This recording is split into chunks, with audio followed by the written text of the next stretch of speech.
నీకు ఏం సంభవిస్తుందో నీకు తెలీదు. నీ చావు ఎలాగొస్తుందో తెలీదు. నీకు ఎంత భయంకరమైన ప్రమాదం నీ నెత్తి మీద ఉందో నీకు తెలీదు. సంభవింపబోవునది నరులకు తెలియదు, అది ఎలాగో సంభవించునో వారికి తెలియచేవాడెవడు. ఇదిగో నీకు మరణం ఎలా పలకరిస్తుందో చెప్తాను. నీ బ్రతుకు ఎలాగుంటే ఎలాగ అంతమైపోతావో ఈ లోకంలో చెప్తున్నావు.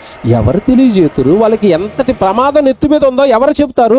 చచ్చిపోతే పాతాళానికి వెళ్ళిపోయి కాలిపోవాలన్న సంగతి ఎవరు చెబుతారు? నరులకు ఆపద ఉంది, నరులకు కష్టం ఉంది, అది హఠాత్తుగా తెలియకుండా వాళ్ళ నెత్తి మీదకి వచ్చేస్తుంది. మనిషి లోకంలో మాయమైపోతాడు.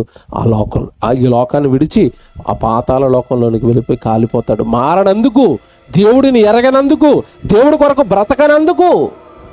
వేటగాడు పిట్టను ఎలా వేటాడతాడో, ఉచ్చు ఎక్కడ వేసాడో, ఉచ్చులో అది ఎలా చిక్కుకుంటుందో దానికి తెలీదు. అలాగే నరులకు కూడా తెలియదట. నరులకు మనకేం తెలియదట.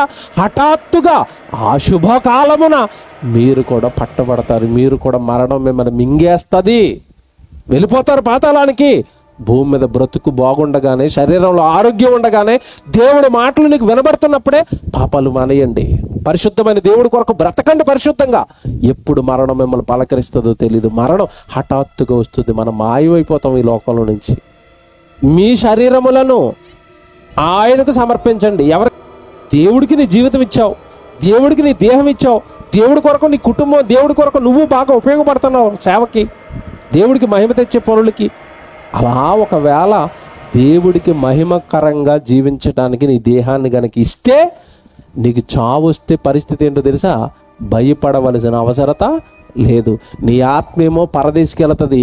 నువ్వు విడిచిపెట్టిన ఈ దేహాన్ని దేవుడు ప్రకృతిలో దాచిపెడతాడు, నీ దేహాన్ని దాచిపెడతాడు.